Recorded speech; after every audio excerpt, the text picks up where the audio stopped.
Hi, Bethany, family, and friends. Thank you so much for supporting me to serve full time in global missions all these years. As OM refines our focus to getting the gospel to the least reached communities, I am aware that you are with me, with us, step by step on this journey. Your prayers sustain us. We serve a God that hears and answers prayers. Your friendship is so important, especially since I'm so far away from the people I grew up with, and your faithful finances are also important. One of the passages that have impacted my life is Colossians 3:12 to 14. The message reads, So, chosen by God for this new life of love, dress in the wardrobe God picked out for you: compassion, kindness, humility, quiet strength, discipline. Be even tempered, content with second place, quick to forgive an offense, and regardless of what else you put on, wear love. Somehow, among all of those good things, be content with second place stuck out to me. As I move through different leadership roles in OM, I have to be so careful to not let personal ambition cloud kingdom priorities. This was also the case last year when I was asked to be the associate field leader, second in command for OM's operations in the Caribbean. God settled me with this verse. Now I support the field leader and the team to share the plight of the lost with a section of the world that is rich with evangelical Christians.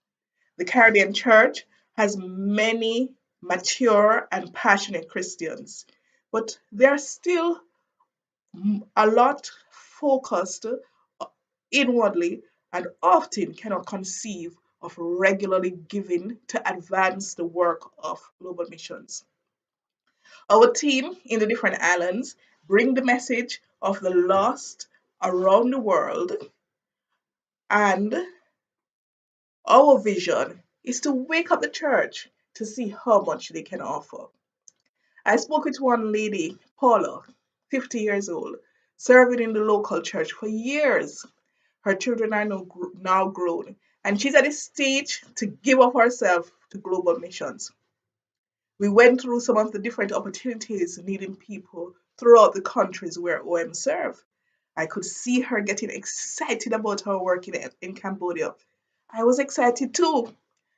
I had recently spoken to the field leader in Cambodia, and he said, Yes, send us Caribbean people to teach English as a second language. The need is great here. Here is a short video clip about how OM is impacting lives in Cambodia.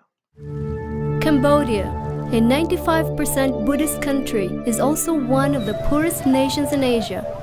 Out of 15 million people, a fifth survive on less than $1.20 a day. This poverty breeds all kinds of social injustice.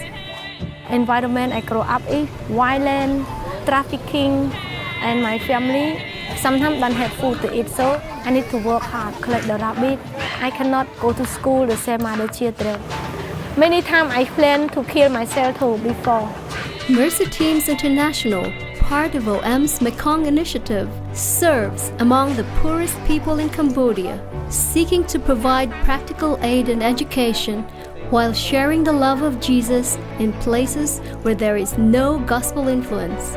So we go to the places where there are no churches at all, where people never have heard of Jesus. We work in 4 areas where there are slums, and we help the people there as they have problems with violence, alcohol, drugs, stealing, and we share the gospel with them. MTI always come and follow up and visit every day almost. MTI supports children in these communities who are especially vulnerable and lack access to basic education. I want to see the kids over here, they can get the better education and have school to study. We support them, the school material, school uniform, school books, everything that they need to study. The children all know the gospel, they know all the Bible stories and they tell them at home. And the parents hear them and they are happy. Before I don't know God too, but after I know the MTI, I believe God. It's a blessing that we see that people who are first themselves in our program, that they now are able to reach out to their own people.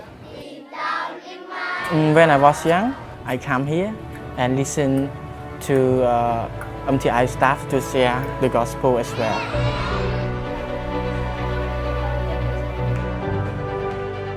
And so now, by faith, I pray to God, and now I see my community develop a lot.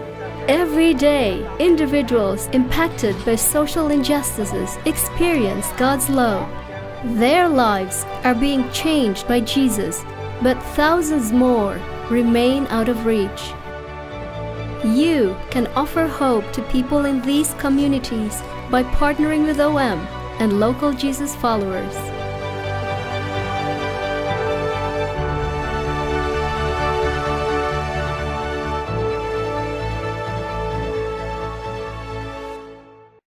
Paula was excited yet cautious about how she will obtain the finances to serve long term in Cambodia.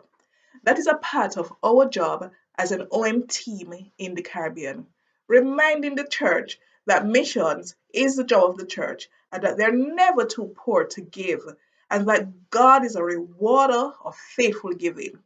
Please keep praying for Paula and for the other conversations that our team is having with people all around the Caribbean. We just had a missions conference, and Ian from Aruba, 20 years old, is excited about going on OM's ship, Logos Hope.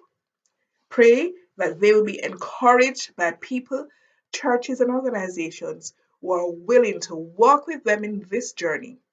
Pray for our team in 120 countries around the OM world, plus our ship and the impact we are making in the lives of the least reached.